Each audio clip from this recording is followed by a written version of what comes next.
How are you? You are mostly welcome in our session.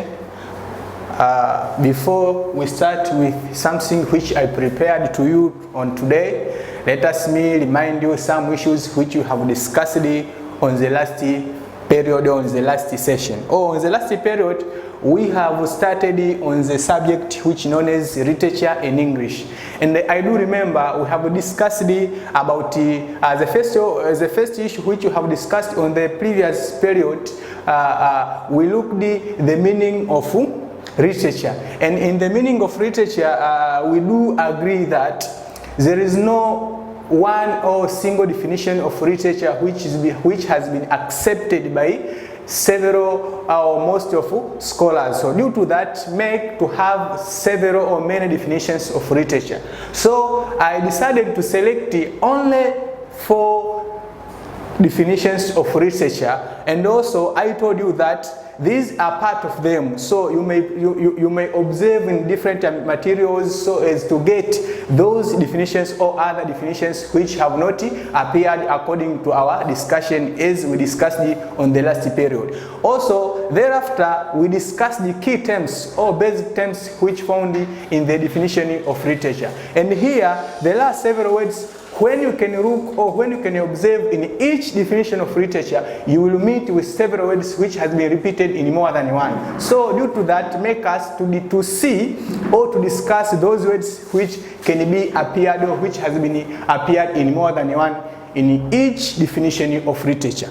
Also, after that, we ended looking about those issues. So today I decided to discuss about functions or roles or importance of literature. And I decided to use these several vocabularies. That's why there are some students who study about only one word, that is function. So when they can be, or when we can meet with other word apart from function, they fail to tackle a question like that. So I decided to use those words so as to enable you to know what are the words apart from function which can be asked or which can be used on the certain question.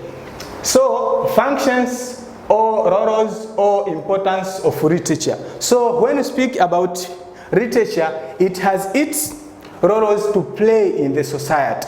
Also, when you speak about literature, it has its advantages that can be benefited by those people who are reading, who are watching, or who are listening a certain literary work. So, we can start with a first importance or a first function of literature, which is it educates. So it educates people in the society. So the first function of literature is that it educates the people in the society. What does it mean? We have several types of, or we have several literary works which we do normally or read or listen or watch. So after reading, we can get some lesson about those issues which you have learned. So here it creates sense of awareness and self-activation, self-awareness and self-actualization or activation. So there are some people who are so ignorant about a certain problem. So they can remove their amount of ignorance which they have after reading or listening or reading or listening or watching any kind of literary work. So after reading, they can get a knowledge about something. So they can get knowledge how can it solve the problems which do appear in their daily life. So that makes us to say that literature educates the society. So we may get a lot of knowledge, experiences about different activities or how to perform a certain something. So literature has that role that can be played in the society or where that kind of literary work has been intended to be delivered. So that is the first function of literature. And the second one is it entertains the people. It entertains the people. So we have several. We have many literary works which do help us to enjoy ourselves. And a good example of it, most of youth, they listen a lot of songs which has been sung by different artists. So when they listen those songs which has been sung by different artists entertain themselves. So when they think that they have several sets, stress which has been experienced themselves, so soon after listening that, they can enjoy. And you are not, or you can't blame those artists who compose a certain song which entertain the people. So don't expect that any kind of literary work I can get a message. No, that's why one among the function of literature is that it can entertain only, that can stand there so as to present its role of literature. So here we can say that through the use of aesthetic pressure that stimulated the sense of enjoyment through reading, listening, etc., or among others. So we normally enjoy ourselves through listening several songs, or also reading different stories which has been written by different authors. Also, we can enjoy ourselves through attending different activities that are being involved on case of literature. We watch study shows and among others, but these are some of them. So we do enjoy ourselves when we watch, listening, or read any kind of literary work. So that is second importance or second functioning of literature. Also, the third one is it develops the language. So you cannot separate literature with language. That's why, if you do remember, on the first period we discussed a lot about what are the functions of literature, what are the functions of language in the literature. That's why in most of the fields of literature, you may see that in a work of art that uses language creatively, or that uses artistic language. So you cannot say this is a literary work without using language. So due to that, we may learn language through those or in different literary works which has been composed by different composers or authors or artists, and among others. So we may learn a language.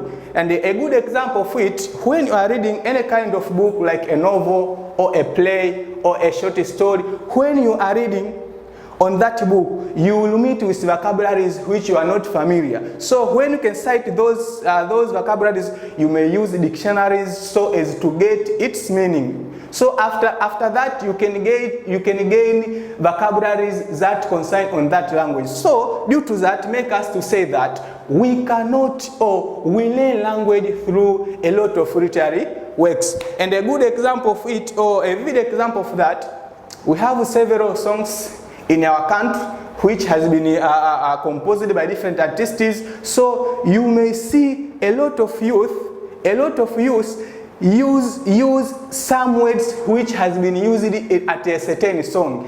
And a good example of it, I can say that there are some words which do normally are used by youth. That's why it tries to speak about issues that is very important or enjoyable to the most of youth. So that is another function of literature. So we may learn language by using literature or any kind of literary work. Through using language as medium of presentation, the people can develop communication skills. So when we are reading any kind of literary work, we can develop a communication skill which is, or specifically of it is reading skills. That's why reading skills is one among of communication skills. So even others, even listening skills, if we are listening different songs or other literary works through listening, so we may learn, we may improve our communication skills that can enable us to use or to speak a language accordingly, or through observing those regulations according to a certain language. Also, another function of literature is that it liberates people physically or mentally. Physically or mentally. I can start here by briefing you about physical issues. How literature can liberate us physically. If you are so tired due to those activities which you do at everyday life, so when you want to rest, you may use any kind of literary work so as to make your body to be physically through listening or watching. That's why when we are trying to rest at our home or at where you are, we can listen so as to boost or to make our body to be physically fit. Also, also mentally. So here, according to the psychologists, try to put literature as one among of different ways which many people use so as to liberate themselves. That's why a good example of it, there are some songs which emphasize people not give up in their life. So when you can listen a kind of song or certain song, and that song or the content which has been included on that song tries to emphasize you not to give up in the life. So thereafter, if you can take those procedures so as to be engaged in agricultural activities or any economic activities, you can prove your life. You can make your life change from the low level up to the high level. So due to that, literature also can liberate people due to the problems which have been affected them, or if you have affected by HIV and AIDS. When you can listen or reading or watching several literary works, you can get life expectancy. You will say, that's why if you have been affected by any disease like HIV and AIDS,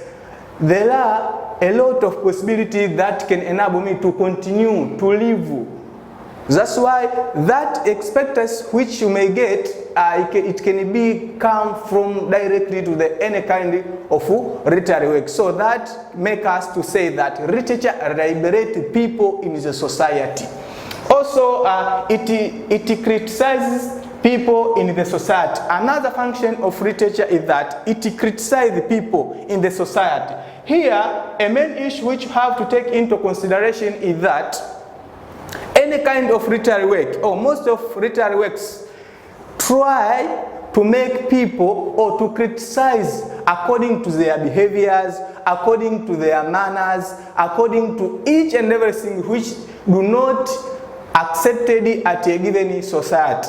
So a good example of it, if you are being engaged in the issue of drunkenness, so when you are reading or watching any kind of literary work, you will meet an event that do similar or does similar as have been affected you. So thereafter, you may see that if I can be engaged on that, there are negative impact which can be occurred in my body, or even other people who are surrounding me and among others. So due to that, make literature to criticize people. That's why if you are doing any kind of behavior that cannot be accepted at the society, like prostitution, I do mean commercial sex workers, also the issue of social cultural practice which are being practiced by several societies in Africa and among others. So that try to criticize. So you are wrong. If you are being engaged on that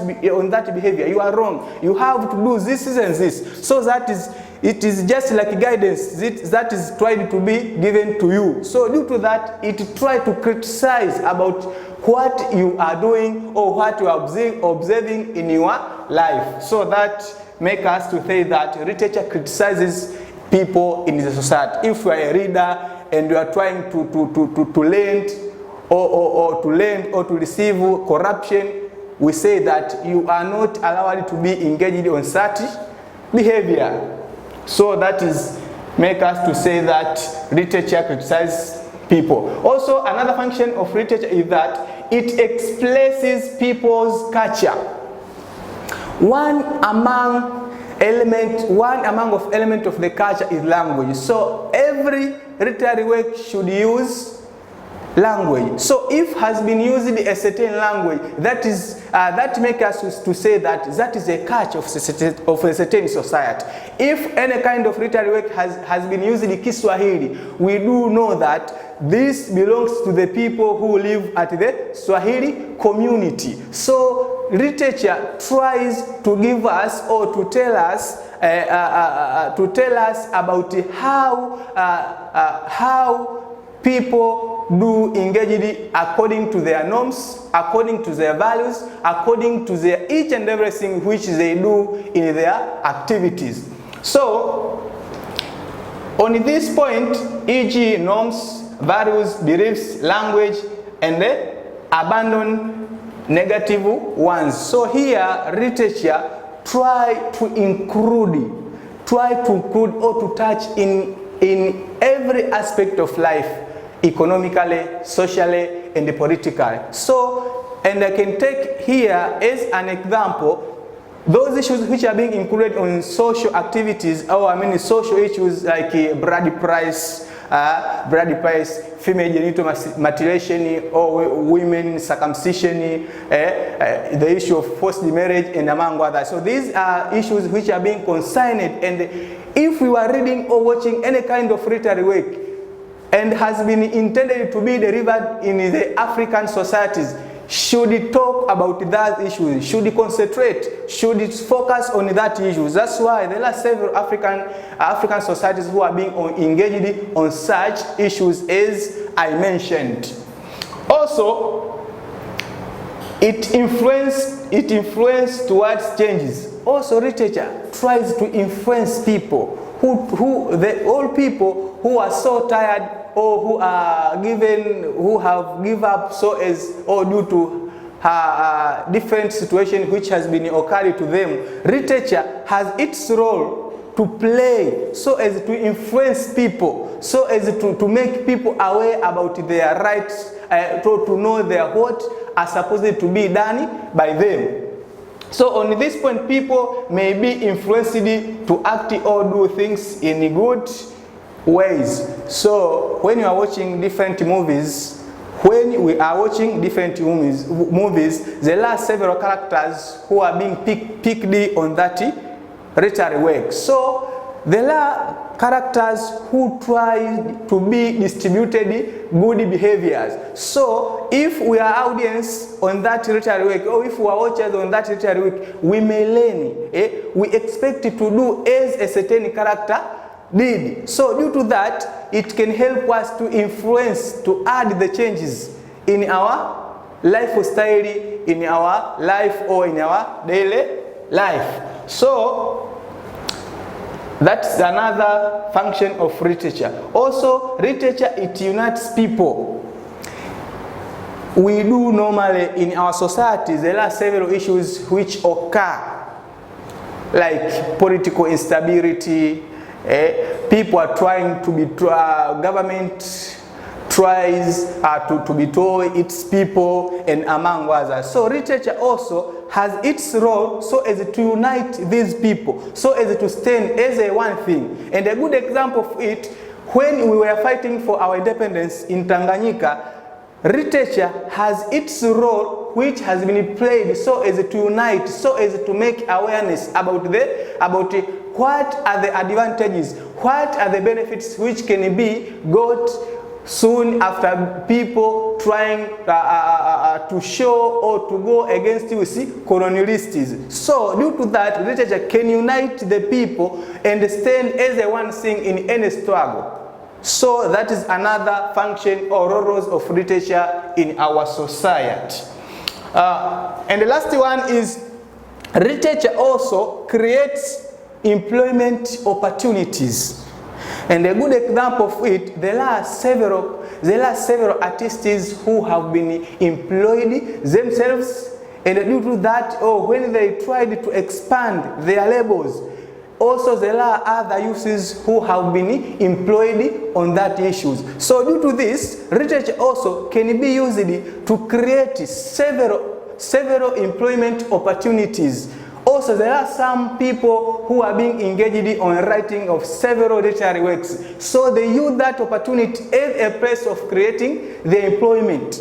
So due to that, make us to say that literature also creates employment opportunities in our society. So a good example of it, and if you want to prove those issues which you are talking about or concern, or which you are talking about it, on that last point, you will see how most of the people who are being engaged in literary works, and they have tried to improve or to change their life and the life of others who are surrounding them. So those which we are discussing are the functions or roles or importances of literature in our society. So I want to say something on that. So you have to take into consideration that literature has a great role in our society. That's why, as we have discussed here, after looking those functions or roles of literature, now we are going to discuss forms or types of literature. Types of literature. There are only two types of literature, which are oral literature and written literature. And when we are talking about oral literature, it simply means that it's a kind of literature which is transformed through words of mouth. And there are several examples of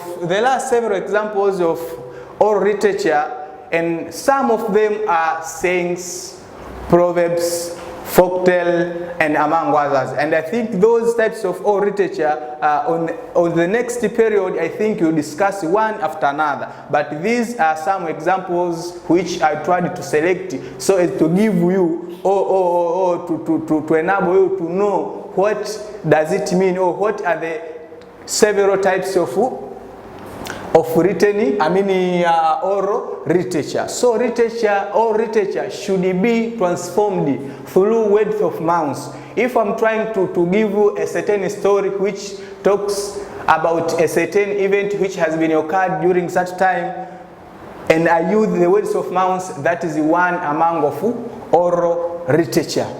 And the second type of literature is written literature. Written literature is a kind of literature which is transformed through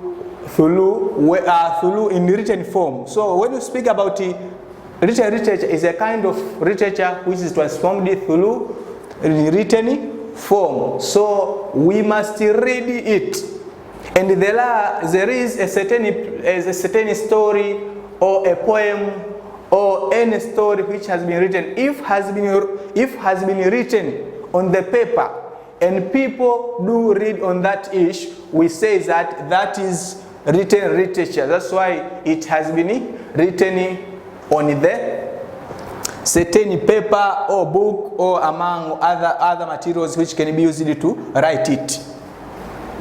So here I tried to give you a brief sentence. So therefore, after short explanations about these two types of literature, let us now go directly to the differences between oral literature and written literature. How do these two types of literature differ one after another or each other? So these are the differences, or how can we distinguish between written literature and oral literature? A first difference of these two types of literature is through presentation. So a first distinctive feature between oral literature and the written literature is through presentation. Written literature is presented through or in written form, and the oral literature is transformed through or by using the word of mouth. So that is the first distinctive feature between oral literature and the written literature. And the second one is through preparation. Through preparation. Oral literature does not need a lot of time or a long time. That's why you can decide where you are and you can give it. But in written literature, you should have a lot of time so as to prepare each and everything that can be used when you are writing or composing a certain literary work. Like if you have a pen, an exercise book, or any papers, and among others. So these are the issues which need or demand a lot of time. So that makes us to say that all literature does differ with differ with all literature due to how it's prepared. That is second one. And the third one is through participation. All literature, any kind of all literature needs participation between artist and the audience who are listening on that. But in written literature, the author of that book you cannot see physically. That's why it has been written by a certain author who are far away, so you cannot see him or her who has wrote that kind of literary work. So due to that, make us to say that that is another distinctive feature or difference between oral literature and the written literature. And another one is through honor. Any kind of oral literature, oral literature is owned by community or is owned by communally. That's why there is no only one who owns that kind of literary work. But written literature is a property of a writer or an author of that kind of literary work. So that is another difference between these two types of literature. Also, an issue of the through costs. All literature does not need any kind of costs. That's why you may use your mouth so as to deliver it to your audience. But in written literature, it is too costly. It is too costful. That's why you should have a money so as to buy some issues or materials which you have or which you may use when you are composing a kind of literary work. So that is another difference between these two types of literature. Also, another one is through changes. In any kind of literary works which is oral literature, which can be delivered to the audience through words of mouth, allows a person who are trying to deliver it to do any changes where there are several mistakes which has been included in that, so he or she may use or may correct those mistakes which has been occurred on that. But in written literature, you cannot do any kind of changes. So you must wait until to the another edition, so as to make a lot of mistakes which have been appeared on that work. So that is another difference between these two types of literature. Also, another one is through in type. So all literature has several types of. There are several types of all literature, but in written literature there are only 4 types of written literature, which are play or dramas. That is the first, and the second one is a novel, and the third one is poetry, and the last one is short stories. So these are 4 types of written literature. But when you can trace back on all literature, there are so many of them. So that is another difference between all literature and the written literature. Also, another one is through in its type. I mean that another issue which we have already discussed. So another difference between these two types of literature is that through in its characters. So all literature uses several types of characters. So those characters can be animals, human being, and anything. But when you can come back on written literature, most of characters who are being included on that may be, or most of them are human beings. So that is another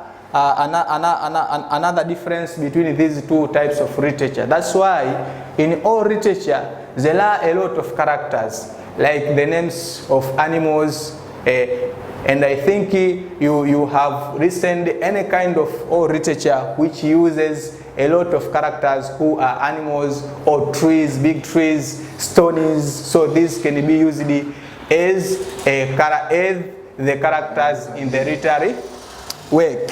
So that is an end of our period. So let us take a homework here so as to discuss. And this task which I prepared to you needs you to prepare or to give several examples of these two types of literature as we discussed on our session. So the question states that list down 4 examples of both oral and written literature which you know in each one. So in each type of literature, as we have discussed, you have to provide 4 examples of oral literature and 4 examples of written literature. Thank you for listening to me. See you again.